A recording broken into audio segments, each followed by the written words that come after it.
Hello, everyone. I'm Matteo, and I just joined Microsoft, actually yesterday.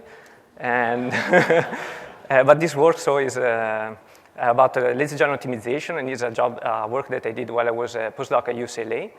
And this work was in collaboration with Professor Tyson Condi and a bunch of students, Yu-Fu Lee, Mingda Lee, and LinkedIn that are actually here in the audience. And unfortunately, what I'm going to talk about today is not the cost-based optimizer that you will have in Spark 2.2, but is a research prototype that we built at UCLA in the past year. And is a little bit different, and I'm going to explain a little bit to you why. And so in the last decade, we have seen an explosion of this data-intensive scalable computing platform to basically process large amount of data. And of course, the seminar work that start all of this was to MapReduce. And then I think of MapReduce is that you have this nice and easy to use functional API where users just have to basically implement their map reduce function, and then the platform automatically parallelizes the workflow for you. With the RDD API, Spark went a little bit beyond, so it makes a little bit even easier to implement your parallel transformations using this by extending basically the functional API with the new constructs like filter, join, flat map, etc., etc. But of course, when you work with data, you actually want to use something that is more like similar to SQL, like a program. So after MapReduce, they start all this revival of SQL-like system like Hive and Peak, and of course Spark SQL as well. And of course, as you may know, the nice part about declarative systems is that they're really concise. So you can express transformation over data in a really concise way. And I'm talking concise in general about a declarative system, not just SQL-like. Like we also have an implementation of a recursive version of SQL on Spark. And with that declarative language, you can basically implement graph computations such as connecting components or shorted paths in just 2 lines of code, which is kind of amazing. And another nice part about declarative systems and declarative language in general is that you don't have to basically care about the physical execution. So you can simply provide basically what you want in the language and not how you want the system to execute it. And then eventually you'll have an optimizer that is kind of figure out automatically how to best execute your query over the data. In general, query optimization on databases is a 2-step process. You have, once you submit your query, you have the compiler that is generating a nice plan. And you have your set of logical optimization that basically rewrite the plan using rules. This rule can be like a filter push down. That is a typical rule that you can find. And once that your plan got logically right, you basically went through a physical optimization. And this physical optimization is basically rewrite the plan in your logical plan in a way that can be executed. And you can basically, for instance, the optimizer can pick which is the right join implementation. You can have a nested loop join, sort join, broadcast join, and also how you can reorder join so that you can get the best performance out of your plan. In general, in the relational database systems, management system, the physical optimization is done by a cost-based optimizer. And this cost-based optimizer requires data statistics. In the sense that in order to work well, you have to basically have statistics on your operators. So if you have a filter, usually a database NRD BMS have statistics on how on filter selectivity. If you have join, on how join is selective, et cetera, so that you can basically generate the best plan.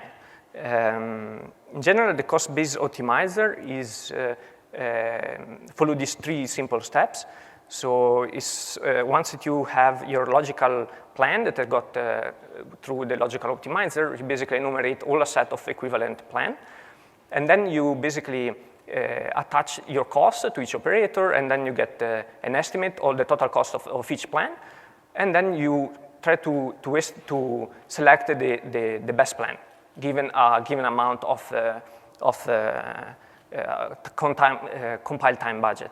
Because usually cost-based optimization is a really complex task, and so you also have a kind of threshold there. But why query optimization is important? So we try to, UCLA, we try to run a simple tree join. It's two join with 3 fact tables taken from the TPC-DS benchmark. And we use this for system to run this simple join between 3 tables. And what we found out in this result is kind of interesting in the sense that, first of all these 4 systems, they basically don't have a real cost-based optimizer are defined in a normal DBMS, in the sense that the DBMS is able to, the relational DBMS is able to give you the best plan. So it's able to avoid join orders that are bad. And instead what we found is that in all these 4 systems, the cost-based optimizer basically is only able to telling you if you can select between broadcast join or assortment join. That's it. So there is no join order in there. And it's actually, the order of the join is actually taken from the order in which you put your tables in the from clause. So you can see it is really easy to actually get like really bad plans. So by simply changing the order in the from clause in our select, in our query, we basically can have really kind of different results. These are kind of order of magnitude different results. And basically this means that you can have bad plans that are really disastrous, because you can go from like few seconds to actually few minutes, if not hour, right? So you want to avoid bad plans in general. And okay, what is a typical cost-based optimizer in disk? Why is it hard to have a cost-based optimizer in disk systems? So as I said before, you basically have no cost-based join enumeration. So you basically, the system, they only get with the order of the joins that you provide in the from clause. That also means that you're bounded to only have like left deep plans. So if you have a complex query where the best plans will be a bushy tree plan, you can basically not express it. So you already see that even if you can express a sort of optimal plan by choosing the right order, the execution of the query that you're going to have is not the optimal one, because you cannot express bushy tree plans. Another problem that we found is that most of the time you don't have upfront statistics. So in RDBMS, you basically can collect the statistics upfront for your table, because all your data is managed by the database systems. But in Spark or in general MapReduce, you don't, most of your data often is in textual form. And you basically, it's really hard to get a statistic to start with. But the problem is that even if you eventually can get a statistic, you can have other type of problems. These problems are kind of familiar in the database community. And one of the problems is that you can have correlation between predicates. So that means that when you estimate the selectivity for each single predicate alone, when you start to multiply the selectivity together, is that two predicates are correlated, you get a wrong selectivity as output. And another problem is that if your statistics are not that accurate, the error propagated to the joins. So the more joins you have, the more the error gets propagated to the joins, and then eventually you will have that your final cost is wrong. And probably the main problem is that Spark SQL allow you to provide a user-defined function inside your SQL queries. And you cannot get the statistic of UDF upfront, because you can basically just get once that you execute your query. So that means that it is really hard to get a statistic in general for arbitrary UDFs. Just a little bit, I'm going through with these slides over the related work about cost optimization on disk systems. So we were not the first to identify this set of problems. And so the first system that tried to address the fact that you can have bad statistics, and that even if you get upfront statistic, you can eventually get bad plans at the end, is this system from Microsoft called ROPE. And they basically solve this problem by having the optimizer. This is actually adaptive. So that means that while you execute your query, so first of all, you have is more similar to a database. So you get your statistic up front, and you start to execute your query. And while you execute your query, when you see that you basically gather some statistic on the fly. And when your statistics are kind of different with respect to what you have in your catalog, the optimizer is able to kind of detect that and change the plan automatically. This is kind of nice, but the fact is that they still rely to the fact that you have some initial statistics. And as I said before, this is not really an assumption that works always in our world. There is another system that tried to kind of solve this problem. So that is able to provide the cost-based optimization without having any upfront statistic. And it's called the Dino from IBM. And basically, they solve this problem by having what they call pilot runs. Pilot runs you can see as basically having samples of the let's say of the leaf nodes of your plan. So basically, once you get your query plan and got the logical optimized, and you can basically start to execute it over a sample of data. And of course, you have all your UDS of your field that are pushed down close to the source, so that you can basically estimate which is the selectivity of those UDFs by simply working over samples. So once that you gather all the statistic and you're kind of confident that the statistics are good enough, you can then execute your complete query using still adaptive query planning. So you first get your initial statistic, you sample, and then you use adaptive query planning while you execute your query, you get that your statistics were a little bit wrong, need to be corrected. In general, though, we find that samples are often expensive and are sort of difficult to get correct. And another problem is that the statistics that they use, they only work for foreign key joins. And instead, we find out that what you may actually want to get right are the joins between fact tables, because those are the kind of joins that if you get the bad order, you can actually have intermediate results that are really large. And another problem is that they basically have adaptive query planning, but they are not able to correct the plan when they detect it is wrong. So once they get that one plan is correct, they simply go with that one. And we find that that is bad sometimes. And I'm going to show you later on our experimental results. So basically, the idea for our lazy cost-based optimizer of Spark is to interleave basically the planning and execution phase altogether. And so the idea is to execute the query plans. So the query plans at the end, when they get compiled, they're just a bunch of stages, right? And what we do, we basically execute each single stage one at a time. So that's why it's lazy. And while we execute each stage, we get the statistic on the fly. And when we get to the statistic, we basically have our cost-based optimizer that is picking the most promising next stage. And of course, when we detect that the previous choice that we made was wrong, we are able to kind of switch the stage. We can simply correct the stage on the fly because we are basically executing one single stage at a time. This nice, we call it basically this type of execution EGAP for execute, gather, aggregate, statistic, and plan strategy. And using this EGAP strategy, we basically don't need any upfront statistic.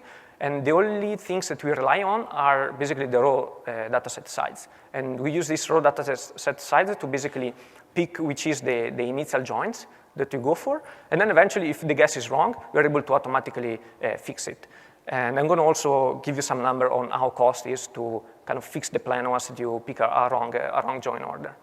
And we also use some more sophisticated statistics with respect to the other systems. And we also support the fact table to fact table joins. I'm going to explain a little bit with an animation our strategy works. It's actually quite simple. So let's assume that we want to do a joint with 3 tables, where the B tables is joined in two different ways, with table A and table C. And let's assume for the moment that the initial size of table A is smaller than the table C. So what we do basically is we execute the first execution step And while we do the execution step, we basically scan the table, apply it with all the filters applied. And since we know upfront that the A table is smaller than the C table, we basically already partition B so that it can be joined with A. So we basically, we don't shuffle it, we just simply create basically a shuffle file that partition B in order to be joined with A. While we do this scan, we basically collect a statistic on the fly. And as you can see, each table basically get one set of statistics, except B that they get 2, because B it can be joined with 2 different tables, right? And then we basically gather all these statistics on the driver, and the driver then decide what to do next in the plan phase. And let's say that in our case, what we selected up front was actually the correct order. So we simply plan the join between A and B. Then we execute again the join between A and B. We gather the statistic, and we collect the statistic again on the driver. The driver chooses that the correct join, of course, is the last one, and then we go with the final output result. So let's assume instead now that we have some filtering, some UDFs that is applied over table A and C. And although we still have that on the row size of A is smaller than the row size of C, once that you apply the filter, the UDFs, we have that the output size of A is actually bigger than the size of C. So that means that once that we basically are in this stage, if we go with join A and B this time, it will be the wrong join. So what we do here is basically when we gather the statistic on the driver is able to detect this condition and is basically introducing a new repartitioning step in between, so that we can basically switch the partition of B to be correctly partitioned over the key over C. And therefore, we then execute the join over with C. And then again, we do the final join until the end. So what we call it this system runtime integrated optimizer in Spark. And basically this kind of execution mode is allowed by the fact that Spark is batch. So the fact that you basically have these stages, you can execute one stage, gather statistic, block the execution, kind of reason a little bit on what is the next step that you want to do, and then go with the best join after that. And for collecting the type of join statistics, we try with different, quite a few type of statistics. So we try with the sampling at the beginning, and then we also try with sketches. And for sketches, we try with several type of sketches. So we try with the Bloom filters. And the nice things about Bloom filters, for instance, is that they are associative both over union and intersection. So that means that when you create one Bloom filter over one partition, you can then associate it with all the other partitions for free. And then once that you get the full Bloom filter, you can simply do basically a hand with a bit hand to get basically the intersection of the Bloom filter. And that is basically telling you what is the cost of your join. So we try Bloom filter, and another things that you can do with Bloom filters is that you can do semi-join filtering in case. And then we use other, a little bit more sophisticated techniques such as AMS sketches, and we try to also have a Jacquard index version working. And other type of statistic that we get are the simple number of records that just a count, as is quite inexpensive to get, and the average size of each record. And we also play a little bit on how we can aggregate the statistic on Spark. So for sample, for instance, we use another Spark job. So while we scan the data, we generate the samples, then we have another Spark job running on background that is executing the join between the sample and then estimating the total count. And instead for sketches, usually we use accumulators, as you can imagine. And then, of course, with all these statistics, we are able to not just select which is the right join order, but also select which is the correct join implementation. So we know if one table is after a filter is really small, we simply go with a broadcast table, or otherwise we can select between hash join or sort merge join. In case of hash join, we can basically pick which is the hash the build table, and which is the probe table. And of course, the fact is that if you try this strategy naively on Spark, it won't work. You need a little bit of work to make it, and optimization to make it work properly, to have the proper performance. And for instance, one problem that we face is how you can actually block the execution efficiently, block and resume the execution efficiently without losing time, computation. Another problem that we found is that when you basically gather the statistic, is basically a computation that you put on the data flow. And if you put some kind of sketch that is really expensive, you start to add latency to your query execution.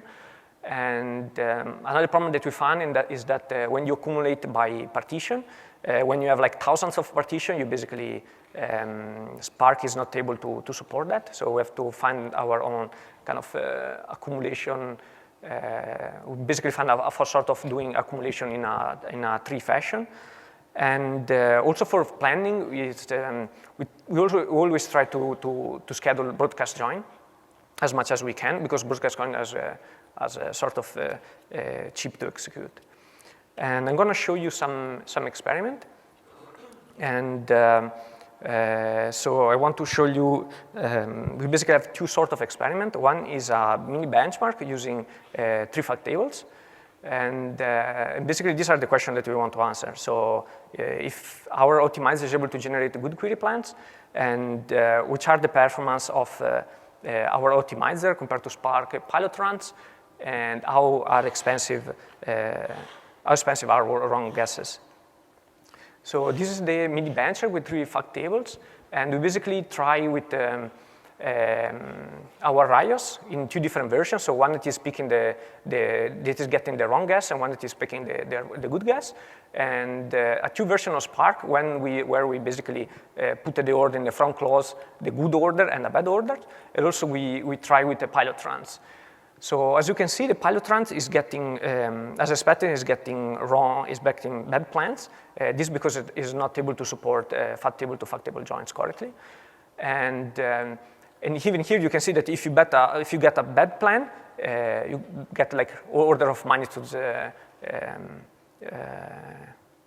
performance is really bad. And another thing that you can see is that actually that Spark is our RIOS optimizer is able to avoid bad plans even when bad guesses are there. And in general, we have that our plan are most of the time faster than are always faster than the pilot run. And if you consider the good order, our RIOS with the right peak is also most of the time is faster, or even with respect to Spark good order. This is because of our optimization in the execution. And another point is that basically bad guesses are not that bad in the sense that your cost is basically 50% compared to execution, to respect to the good guess. And we also run some additional tests using TPC DS and TPC-H queries to actually see how RIOS perform more on the wild. And even here, you can see that RIOS is able to generate optimal plans. And these are kind of complex query, like query 17, for instance, is I think it is a join between 8 or 9 tables. And RIOS is able to generate the optimal plan, and not just the optimal plan, also the optional type of join. So it's able to pick the correctly broadcast join and hash join, and having the right build table in that case. And in general, yes, we find that in the experiment that we run, RIOS is always the faster approach. Concluding. RIOS is our own prototype of a cost-based optimizer for Spark. And the novel thing is that we are able to gather statistics on the fly. We don't need either to gather statistics upfront or having pilot runs. And while our key approach is basically that we do late bind of joins, because we exploiting the batch execution of Spark, we are able to execute one stage at a time and then define which is the best join for the next stage dynamically. And our experiments show that we are about 2 times faster than the current version of Spark. Of course, this is left deep plan, because that is the only type of plans you can express from the from clause. And we are 2 orders of magnitudes faster compared to pilot runs when you have fact table joins. And some future work, we plan to have more flexible shuffle operations, and because we kind of, Spark is not designed to have this the sort of flexibility that we need to have the best performance here. And another things that we need to consider are interesting order and partitions. And of course, we also have to add other operation in our plan. Now we only support joins, but we also have to support aggregates plus additional statistics, such as I/O and network costs when you need to reshuffle. And this concludes my talk. Thank you.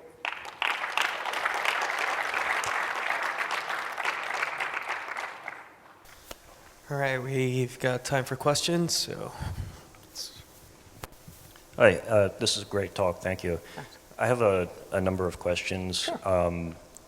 You mentioned raw data set size. Mm-hmm. What is that?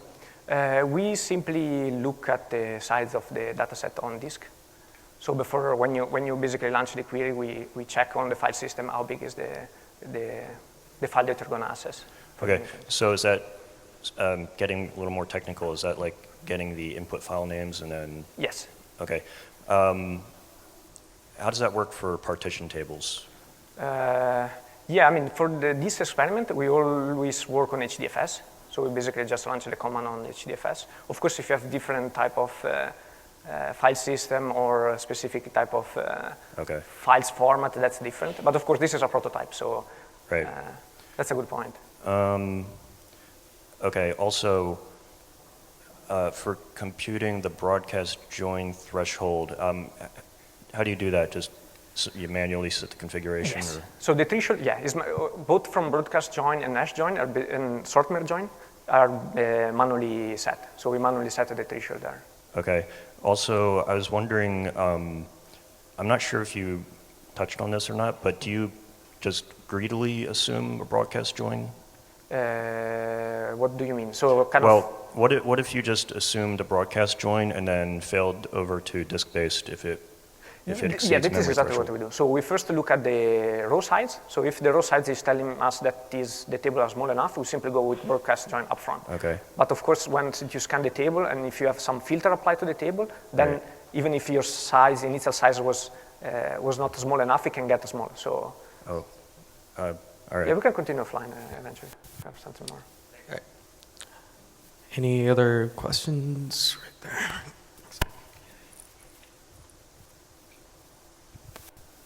I'm wondering, is the coder public available?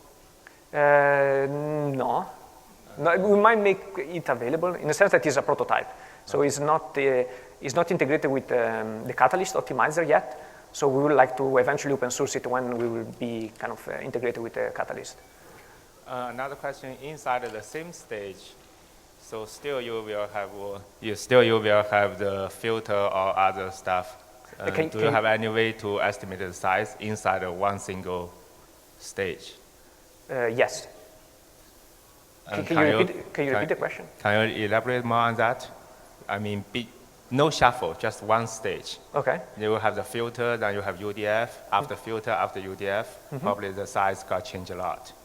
Yeah, we basically capture at the end of the stage. So you basically, we don't capture the statistic after each single filter application. We basically just capture at the end of the stage. So we will basically get all, which is the estimated size of the full stage. So typically you capture the size during the shuffling phase. Do I understand correct? Yes. Thank you. Sorry for that. Any more questions? Yes. Hello, thank you for the talk. So my question is, do you have any, like, let's say, really easy recommendations on what to do, how to optimize our joins until you release this into the main trunk? So one thing that we find is that if you can, always use broadcast join. So if your table is small enough, just do broadcast join. And otherwise, you can try to hack these sort of strategies by simply kind of having your driver program getting some statistic while you scan the data. You can simply maintain just some count or having some like count mean sketch there. And then have your driver program to kind of figure out which is the best join. But if you do that way, you kind of have a lot of if because for all the possible combinations. And yeah, that is basically the easy way to get this work. But as I said before, that will work if you have like small tables. When you start to have like a terabyte size table, it won't work. You need to put some optimization. So yeah. All right, let's all thank Matteo one more time, and more questions, please find him offline.